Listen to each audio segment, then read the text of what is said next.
when it comes to dating and relationships, is it possible to have a pattern of picking the wrong guys or women? I think there's a lot of us that can agree this can be a pattern.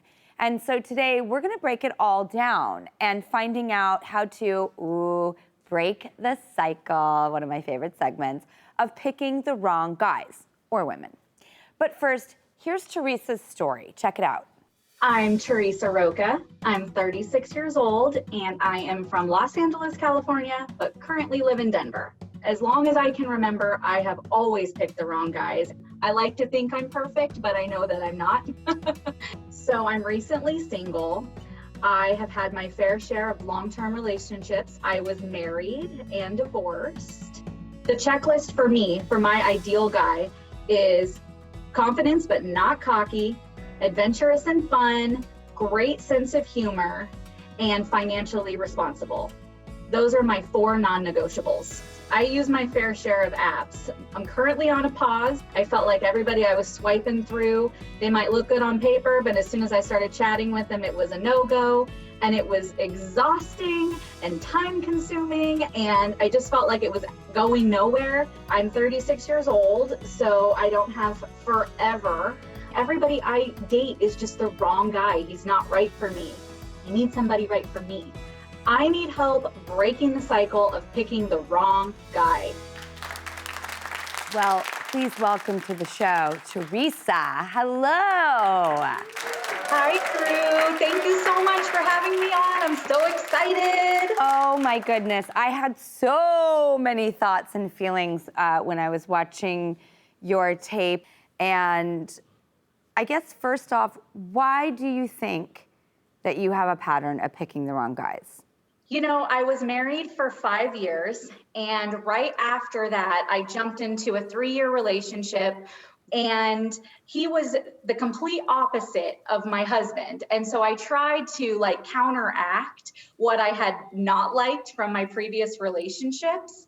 And, since then, I have met guys that only want to play video games all day, or they're not financially responsible. And all of these things are they're non-negotiables for me. I really loved your checklist. I mean, who doesn't want that list? That sounds totally on point to me. Of course, my list when I was younger was like messy, unavailable, full of drama, and hot as hell. So my list would be much more in keeping with where your list is at right now. Well, it's true. So that is not raising a ton of red flags for me. And why is now the time that you want to break the cycle?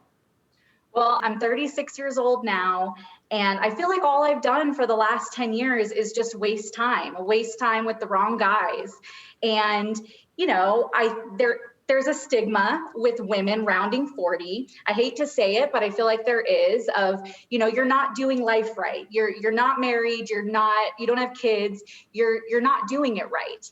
And I think it's a bit unfair, but I also feel that I am 36 and I would like to stop wasting time, and I would like to find my person and be able to, continue life and do the things that I love to do and possibly start a family. I'm 36, it's time. Well, that was gonna be my question, if I may ask you a personal one, which is, do you want to have children? Yeah, I definitely, I don't necessarily want 5 children, but especially in the recent years, I've been thinking more and more about children, and 1 or 2 children in my life. That's how I see myself. And I'm 36, so I don't have forever. I know that I've got time, but I don't feel like I have forever, so. Fantastic.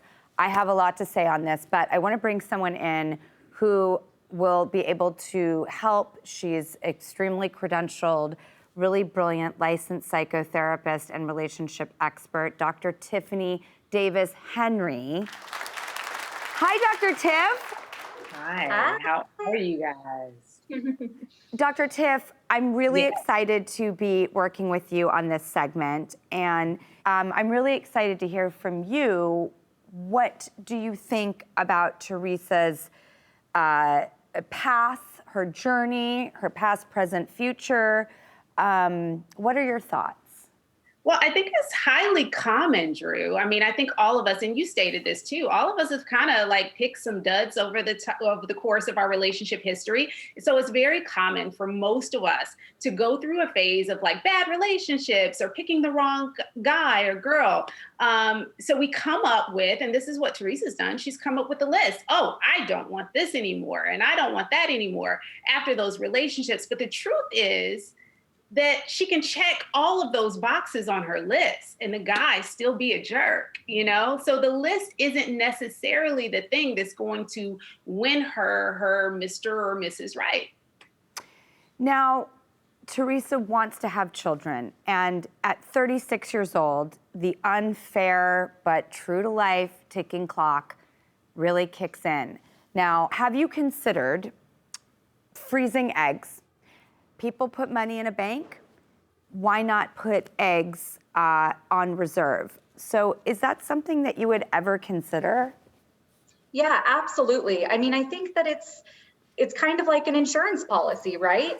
Yeah, I mean, I don't think there's anything wrong with it. I don't think it makes, I think it makes complete sense. And I'm the type of person, I'm very independent, that if I decide a couple years down the road that I want to have a child, I would absolutely do it on my own. Yes, I always say, I know there's a plan A, but it is so great to make the plan B so exciting that it rivals plan A. Absolutely. All right, there is so much more to discuss.